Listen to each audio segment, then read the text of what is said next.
authorizes in the end these church conferences. And so the agenda. Church must decide upon Riverside sharing 5 classrooms, the youth room and gym with possible additional space if needed for public events with Heartland Lake Schools. Also to vote on any building modifications that would be needed, modification costs to be covered via the school through a building use agreement. Because this must conform to the Book of Discipline, this particular morning, the trustees will be sharing a motion that is not a one and done final motion on all of this, but you'll hear more about that. So we will not be able to make a final decision today, but we will be able to converse, and Gail talk more about that with the motion. And the presiding elder assigned to lead this meeting is myself. And so with that, the meeting is called to order. We'll begin with a prayer, and we'll go from there. If you have not, after the prayer, if you have not received what Gail's handing out or what Dave and Zelda are handing out, please raise your hand. Thank you. Let us pray. Gracious God, as we gather together in this time of conferencing, in this time of conversing, in this time of seeking to listen for you, to discern where you might be leading, and to listen well to one another, and to share respectfully with one another, we ask your blessing upon the words we speak, upon the thoughts we have. Guide us to do it all in the Spirit of Christ, in a spirit of love, the spirit of understanding. In the name of Jesus, amen. Okay.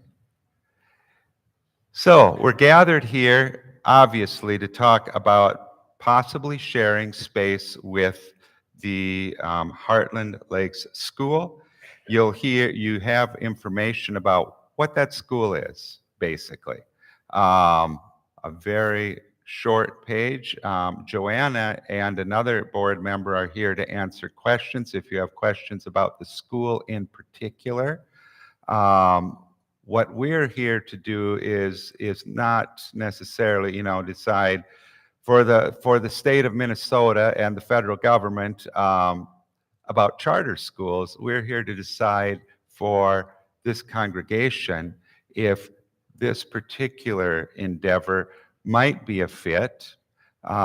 We can't decide completely if it's a fit just yet, and Gail will share some of that because she is the one who will be sharing a motion from the trustees and some background. So Gail, if you would be willing to share, that would be fantastic.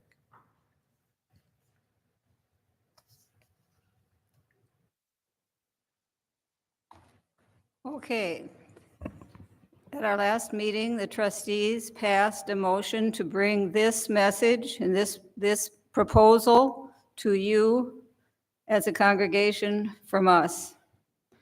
Riverside United Methodist Church will continue working with Heartland Lakes Community School on the potential to share 5 classrooms, the youth room, and the gym, with possible additional space if needed for public events. The cost for any building modifications that would be needed, including installation of a fire sprinkler system, would be covered via a building use agreement with the school and would include no out-of-pocket expenses for the congregation. So the thing that I really wanted to emphasize this morning is in the first section where it says, continue to work, continue working with. We have had we trustees and other people in the congregation have had many conversations about this project with leaders from the school who came to us. This is not going to be the start, but if you pass this would be the beginning of our work with the school. There are details to nail down. I'd like to say that as far as relationship with the conference and some of the conference rules and so on, Pastor Roger has done a great deal of research for us, and I thank him very much for that. I have a stack, which I have read once, but this passes today, I'll be reading a lot more. And Joanna, who is here with us, is a leader of the school project. I've had conversations with her. We've done background work, but that's what we've done, is research about feasibility of things and having us be more knowledgeable. The trustees have had 2 long meeting conversations about this subject. But it's been kind of an interesting feeling because no decisions could be made until this key decision is made today. And then after that, I guess I would say for all of us and people who care to join committees that get formed to make this happen, then I guess I'd say then the real work will begin. I can say Joanna probably, the real work began quite a while ago. So I think I'm open to questions you might have. And then I understand that Joanna is willing to answer questions for us today too, specifically about the school and her work on it. So first of all, anybody questions for me?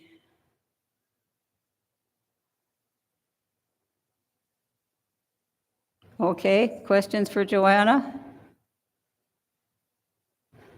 Did you get a chance? I think people maybe have been talking quite a bit about it, and the conversations have been held. And if you would have something that you'd like to share, this will be your opportunity. Pastor?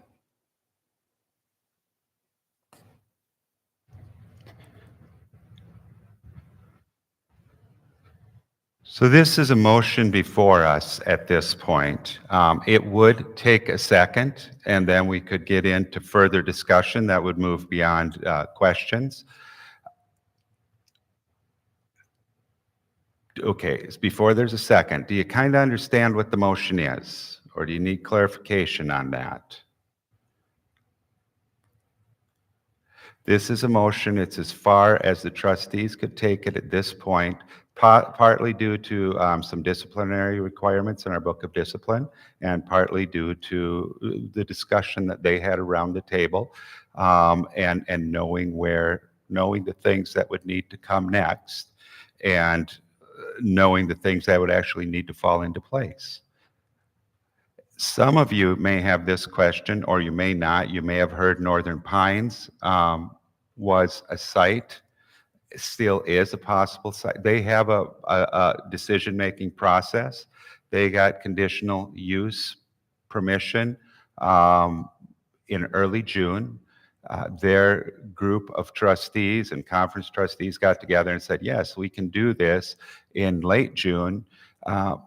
Their challenge right now is if they started with all the contractors last week for the number of changes that they would need, because they would need to create classrooms and firewalls and all kinds of things like that.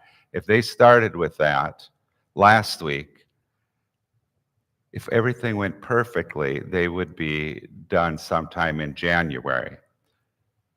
That's a little bit after September or late August when school starts. So that's their challenge that they're having right now. And somewhere prior to that, as that challenge was unfolding, that's when we were approached. Okay, is there a second to the motion that is, yes, Jan?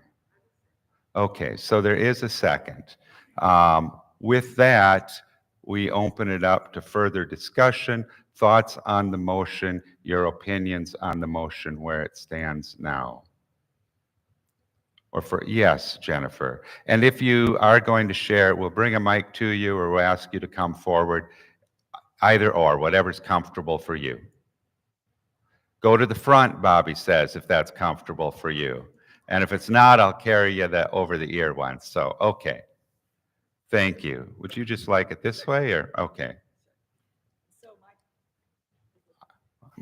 So my question is, if Northern Pines is preparing, or it's likely to, and we agree to do this, would it continue here and expand at Northern Pines? or would it move to Northern Pines?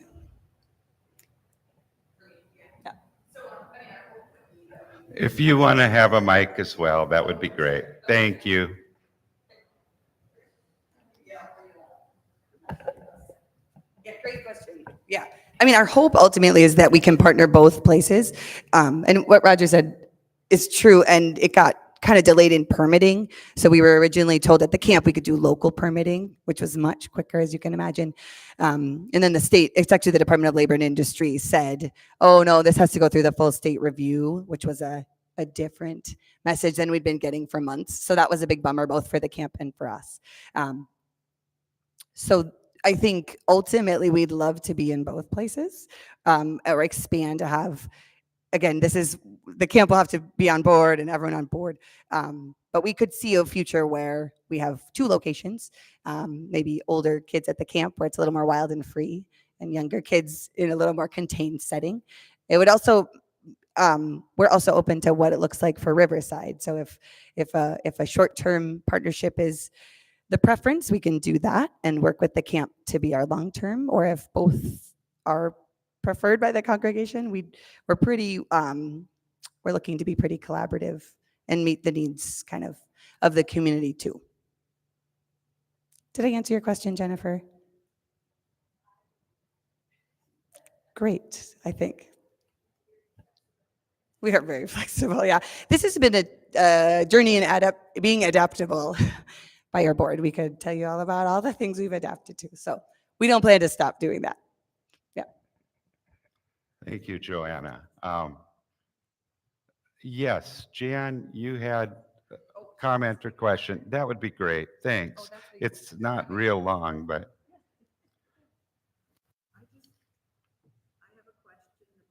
Well, it's going now, I think. okay. I have a question about how it might impact our release time, because we use those classrooms for release time. It's a good question. Part of it's a matter of scheduling, I understand, but Gail and Joanna may be able to better address that. My job is to lead the meeting, not to comment on those things per se. The trustees and in our discussions have made it clear that any groups that are meeting here now, any of the activities that are happening here now are not going to be stopped. They're going to continue. If Al-Anon meets here, they'll meet here. If exercise group meets here now and they want to stay here, they'll stay here. I always use the saying, schools use schedules. Schools are experts at schedules. If a room is in use on a certain time, Thursday from 2 to 4, it'll be on the schedule. The school would not be in the room at that time. The things that the outreach we already do to the community, and that includes release time, which we do. We may make some modifications. We may need to use the fellowship hall and divide it some way. I'm not worried a bit because Carol is great.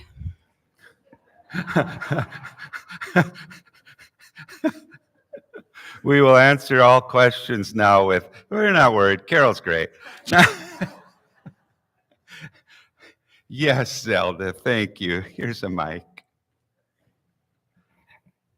So my concern is that the cost of the modifications that we have to make, and you're being responsible for it. What happens if 2 or 3 years, or even a year or 2, I guess, down the line, you're not able to do that? Then does all that cost come back to us? Yeah, when in the motion that I read where it talks about the facility use agreement, the way charter schools locations are funded is through something called lease aid that comes from the state. So the state takes your enrollment numbers and calculates an amount of money you get to rent a facility. So the rent for our, are we talking about numbers? Or are we talking about numbers today? No. So, I mean, the rent for, or the facility use money that we get for the first year is quite a large sum of money. So that will just grow based on our enrollment numbers growing. So our enrollment is quite strong, and we have quite a big waiting list as well. So in terms of the checks, like the markers that charter schools look for and they're being ready to open, one big piece is enrollment. And that there's been some ease in that part of our programming around here. So a lot of interest. We've actually enrolled, it was originally 85. We actually enrolled 89 students, and there are 30 more on a waiting list, which I think it says on that sheet. So, so with those numbers, that's how our money is calculated. So that just continues to come from the state. Did I answer your question? If our enrollment fluctuated for some reason, that would change that money we get from the state. But the projections that we have, and again, the interest that we have doesn't indicate that we would look toward enrollment decreasing. It just looks like there would be more people we could welcome into the Heartland Lakes community.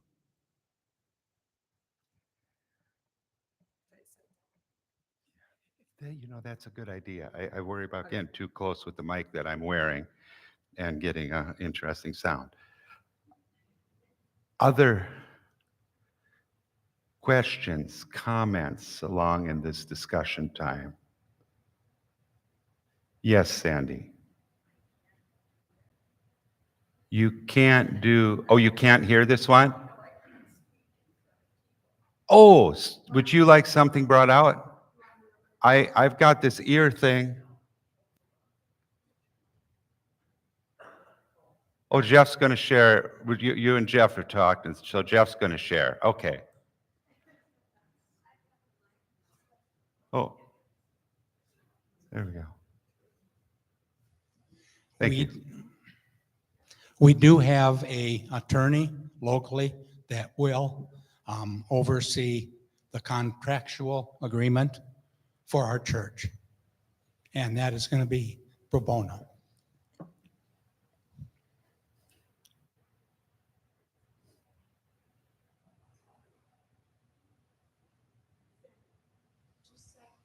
It's my understanding that the changes that are being made to accommodate this school are improvements to our church that would benefit our church and wouldn't require further investment in funds, because things like sprinklers, I've heard, I don't know if it's true, that we need those anyway for the safety factors in our own church. So I didn't hear of anything that would be an ongoing expense that we should worry about if something happens to funding for this school. I saw it as an improvement that we would get without having to pay money, which I think is a good thing. Gail, would you like to address that?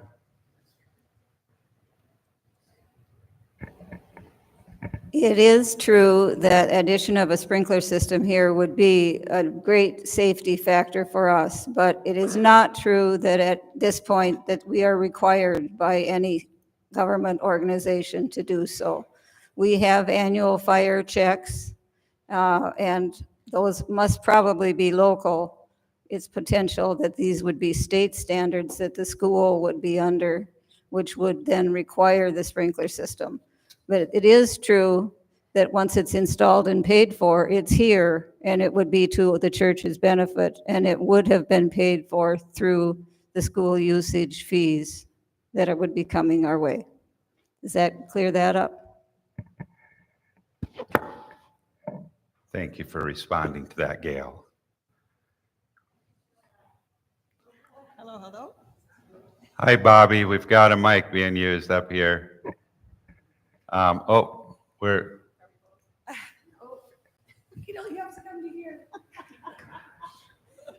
Just a little further, Jennifer.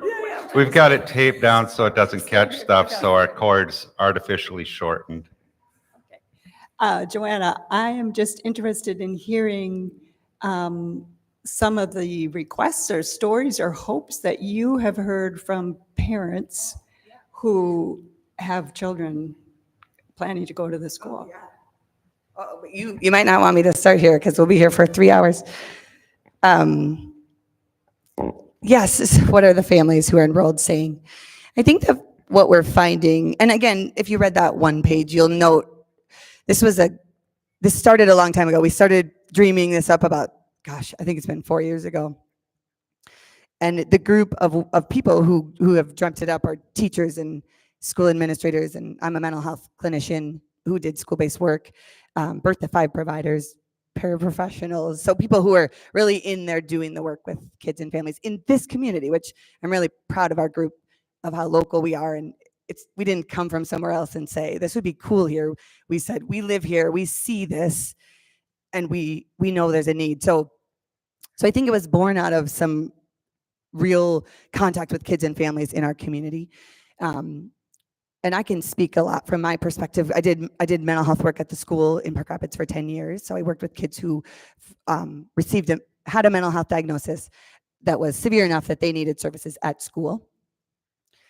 And what I learned from that community, they taught me more than I probably taught them, truly. But what I saw was like all these brilliant children who didn't fit a traditional learning model, right? So I mean, there's a variety of reasons that happens. And I think that's what the educators in our group see too, right? A classroom full of 25, and several of our boards still teaches locally, right? They don't plan to stop. They see a classroom of 25 kids, you know, and a lot of them can do the traditional model and do the work. I mean, there's retired educators sitting all around this room who've probably seen this. And there's a few that just really struggle. They're pretty smart kids, but they're just not, that learning style is not working for them. And I think a lot about a conversation I had with a mom who enrolled her kids at Heartland Lakes Community School. And she said to me early on, before she'd made a decision, she said, okay, here's the situation.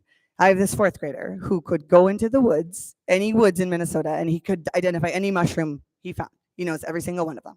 By name, species, he knows the poisonous ones, he knows what ones to bring home to eat. He's a really smart kid, and he can't read, right? So he's in 4th grade in our community, and he can't read. So now what's he doing? He's masking. He's really embarrassed because he can't read at 4th grade. So he's masking it, and now he's getting in really big trouble. Right, so now we're having behavioral problems. We're toying with suspensions. She's like, he just can't read, but he's embarrassed. So, right, for that type of student, right, who has this knowledge outside of the classroom or these skills, a catalog in his head, but that just traditional learning model didn't click somewhere. We really think this can be such a big benefit for that student, for that family, but the whole community, right? If we get learners what they need to be successful, because I just really truly believe every learner can be successful. If we get them what they need, our whole community will benefit from that. The ripples of that in our community, I think, will be palpable. I think we'll feel it in a lot of different ways. So we hear a lot of those types of things from our learners. We're also tapping into quite a few families who have been doing homeschool, who maybe have found, through COVID, maybe found their way out of traditional school, but don't prefer to stay there, right? Are looking for kind of a way back into a little more typical classroom setting. So we've been excited and encouraged by tapping into some of that community too. So I'd say those are kind of 2 anecdotes of families we're meeting along the way. Thank you for your sharing. Yes, you're close to a microphone. Fantastic. Thank you. I just came back to this church, and you look around, we need the youth. This church needs this. They need the youth. Hopefully the families get to be where this is their home, and this will be their home church. So that's what I see.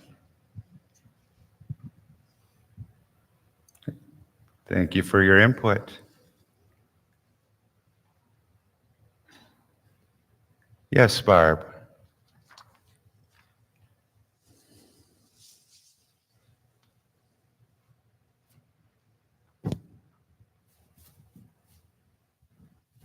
I have a question. What do you see as the future for these kids when they get through 6th grade?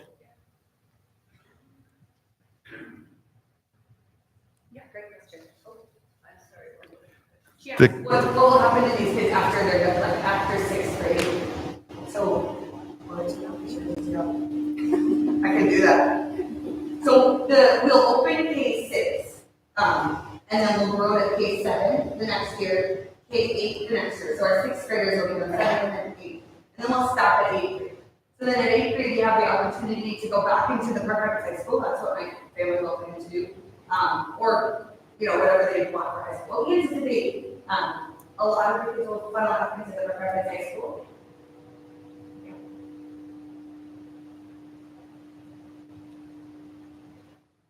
Okay, yeah, we're getting a little Do feedback. you Sorry. eventually hope to be K through 12? That, should I pretend to use this? We don't, that's not really in our plans. We are authorized by the state K-12, but we plan to be K.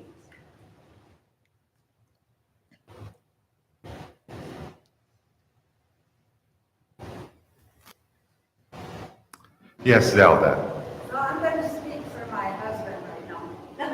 Yeah, who feels it's really wrong that you're taking money away from our grammar school. Well, I'm just saying that's what he's saying. So what do you respond to that? Yeah, I think when a new thing comes into a community, there's a lot of uncertainty. And what we've done is kind of look to other communities who have multiple models. How's it working? How's it going for them? And I think what ends up happening is students find the learning environment, family-style learning environment that works for them. So like back to the fourth grade student who can't read that I was talking about, right? Students who aren't being super successful, in the school, because the learning model just doesn't fit them, they really are using up a lot of the resources of school, in a way that I think all schools may benefit by people having a little more aligned learning model. And when the question of like, it's a competition for the local schools comes up, I will say just the way I view that personally is different, and I wonder if it's as many of you know, I own a resort, a spa resort for my family, so I grew up in a resort, and I think about it from that perspective.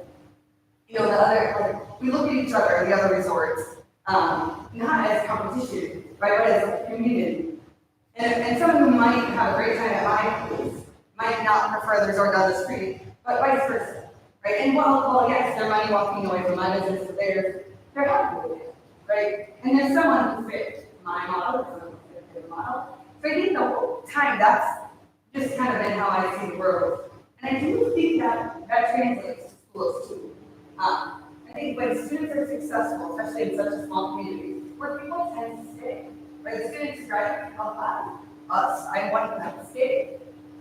So when students are learning to read, right, these were fourth grade, hopefully like maybe at fourth grade, it benefits all of us. When the graduation rates go up, that benefits our entire community. And I think this having more choice and more options in how learning, teaching and learning is delivered will ultimately lead to some of those big community level positive outcomes. So I do understand, like you're a mother again, right? I have to be in this class. So I do see that.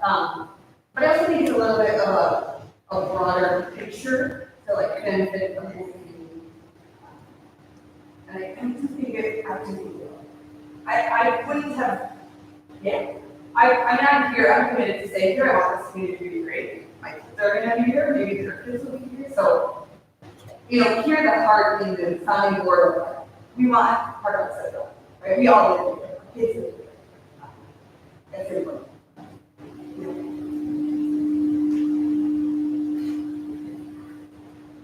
We're getting a little howl, and I don't know if is this one off then? Okay, so that one's doing the Is one roll. working? Go ahead, Terry, it's working. What is your teacher-student ratio? And what are you going to talk about 1 through 6 or K through 6? Are you going to be actual in classrooms? Are you going to be actual grades, or is this going to be more of an open concept school? Yeah, good question. Again, if you're gonna be going on this all day, so this will be doing here all day. I like to talk about it. So we will have kids, so we're doing some mixed age classrooms, which was a really intentional decision based on I could bore you to sleep. So kindergarten will be standalone, and each classroom has about 20 kids. So one teacher, 20 kids. Except our 4, 5, 6 group, they're gonna be mixed as we grow. They have 2 teachers, 27 kids. So kindergarten is 20 kids standalone, first grade 20 standalone, 2, 3 is a mix, 10 and 10, and then 4, 5, 6 is a group. And that's just year 1, right? Then we'll grow, and then 5, 6 will be a group. 6, 7, 4. That sounds Confusing like, myself, so I'm probably confusing. Sorry. sounds like a pretty good ratio. Okay. Yes, it's small. I mean, and the school, the purpose of the school is to stay small. So one section of each grade is all it's ever planning to have. Right? We're not planning to stay very small. It's part of the model, right? Part of how we're going to help those 4th graders learn to read is by having a small setting and the ability then to really individualize. Right.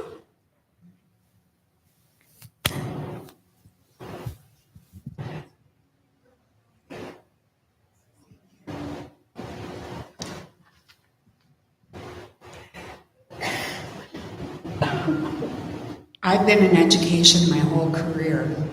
And when I started in Bemidji, and I was there for 12 years, I wasn't a fan of charter schools. And and I've had this conversation with Joanna. My superintendent said, we are not their adversaries. We're going to work with the charter schools, and it will benefit them and it will benefit us. And I learned a lot through that process. I saw some really excellent charter schools that served the needs of many, many families. And I saw a couple I didn't like much. It reminded me of when my staff would enroll preschoolers and we would say, okay, which kindergarten program, which preschool program do you want to go into? Head Start's a really good option. It's not part of my school. But I would recommend it for some families because it was the right option. The Lutheran preschool was a really good preschool. Wasn't mine, but we recommended it because it was a really good option for some families. And what I saw and learned as I watched, because I also did the GED for the kids who failed and didn't complete high school, what I saw was graduation rates in our high school went up as we had really good options for families, because instead of not being able to read at 4th grade, that child maybe could have gone into a different program. Many of our homeschool families went into those charter schools, into a more structured setting. So I became a fan of some charter schools.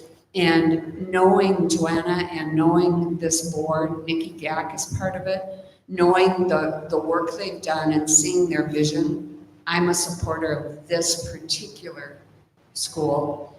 And I think our question isn't necessarily, is this going to be a good school? Our question is, should we provide space for a community program?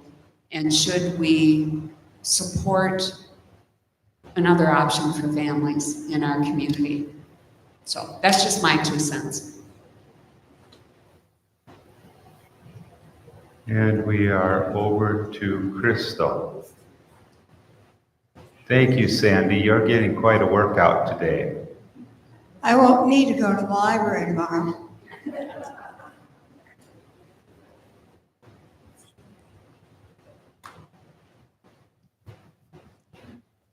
As a mother of a student who could have really, really used this kind of a school, I'm all for it, because possibly my son's life would have changed for the better.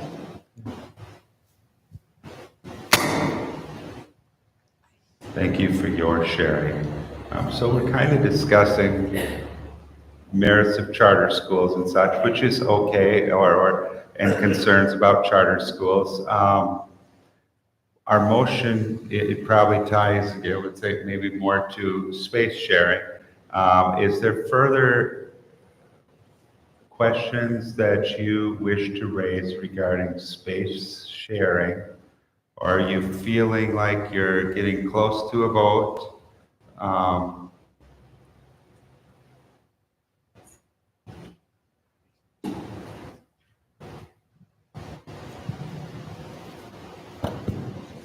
First, I want to commend the passion these folks have shown in putting this together. I'm not going to belabor this group with my personal feelings. I think everybody knows where I'm at. I have a strong commitment to the system we've had that I've been a part of for 50 years here. That the taxpayers of this community just spent $50 million plus for another bond issue. Monogah's going through the same thing, needless to say. But those are just personal feelings. I think there's too many unanswered questions. I'm disappointed that we haven't followed the rule of Christ that we voted on a couple of years ago. This is an exact example of violation of that. But that's neither here nor there. This is going to pass. The passion's here. I call the question.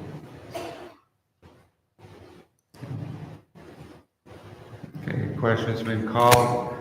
Second to that, okay. I had a question on my own, sorry. You had a question. Okay, well, questions are not comments per se. They're comments, but they're not speeches for or against. So please share your question, and then we'll move on from there.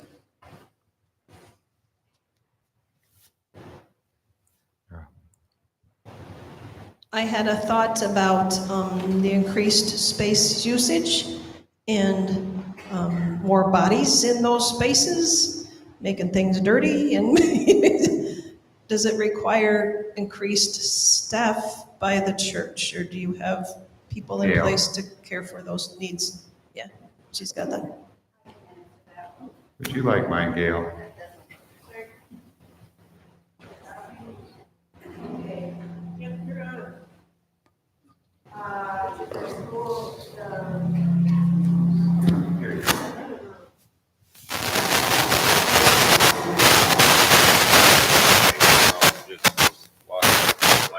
Come on over here. I just hold that near you. You'll be good. Okay, we received information from the school early on that in addition to the usage fee that would be monthly, that there are funds for custodial. Riverside currently has one half-time custodian. That would never serve a school where bathrooms need to be cleaned every day and garbage is emptied, et cetera. They have funds for additional utility costs that come on because using the space more. A maintenance fund if something gets broken through their usage. So those are separate. Those would not come out of the church usage. And I would like to, can I make one last comment? I wrote, with the help of the trustees, the motion that came to you today, and I worded it with the word working on purpose, because we are working on it. To answer, for instance, Zelda's question of financial side, if something comes up that makes it wrong for our church, that we can't iron out a wrinkle, this vote doesn't say the school is in. This says we can work on it. It's a complex, when a lot of work has been done, which makes me feel really good, but it is a complex process. And we will not, the out-of-pocket funds, part of the motion is also because if something happens that we see going in that looks like we would have to spend money we don't have and the school can't provide it, then it will end there. Everything needs a lot of work, and like I said, I believe it will work. I believe we will get to the end because I've seen, and I've seen a lot, and he's seen a lot more of what the conference requires, what the state requires. But that's work that we would do, and that's what this motion is for. Should we continue to work and see if we can make this happen? So thank you. So I hope that clarifies as we go into a called question piece. This is not a done deal moment, and I just want you to be clear on that as we get to voting. So the question's been called. Just raise your hand if you're okay with that. It's going to do it with the question being called. Are you ready to? Okay. Okay, good enough. So we have the motion before us. Any more clarification on the motion? This literally is as far as the motion could go with disciplinary requirements, DS sign off. I mean, there are a lot of little pieces that have to happen before it could be a full yes. That's just part of the legal process. Plus, it's not a bad process of making sure pieces are in place for both parties. And as Gail said, the trustees are working to make sure, well, they're asking this not as this is the end result, as we'd like to keep working on this, but we don't want to spend all our time and all our energy doing that if there's no interest. So it needs to be clear, and if there's actually such a strong anti-sentiment, then it's pointless to do all the work to see if we can get to another place as a congregation with this. Okay.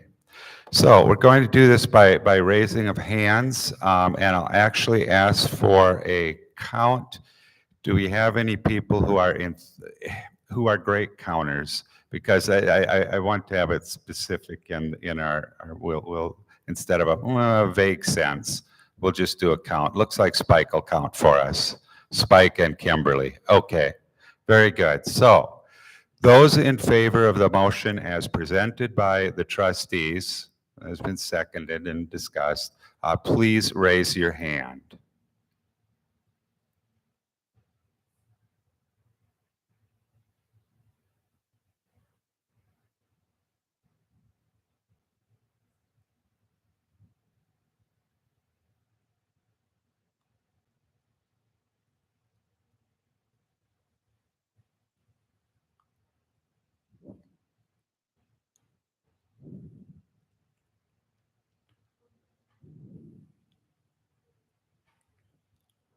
How are we coming on counting?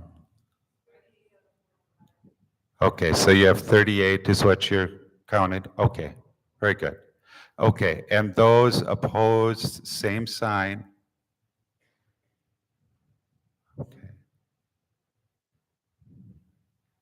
Okay. And the rest abstaining. So take those numbers to Sandy. Well, I'll share. So it's 38, and 3, and then abstaining. Okay. Okay. So that motion has carried.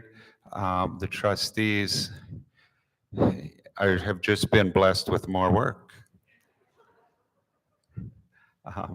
Let us pray. Gracious God, we thank you for the chance to converse.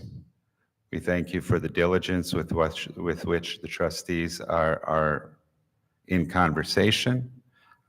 We thank you for each person, wherever they stand on issues of charter schools, whatever the vote. We thank you for their love of this congregation, their love of children, their wanting the best for the community, and their faithfulness. Sometimes we just see things from different perspectives, and that is how you help us discern, and that is how you help us understand one another and understand the complexity of issues and the complexity of life. And we ask your blessing upon the work that the trustees now engage in as they continue work, conversing with Heartland Schools, and bring more complete details to another church charge conference that will be announced probably next Sunday with a date, so we have something in mind there for a date for folks. In Jesus' name, amen.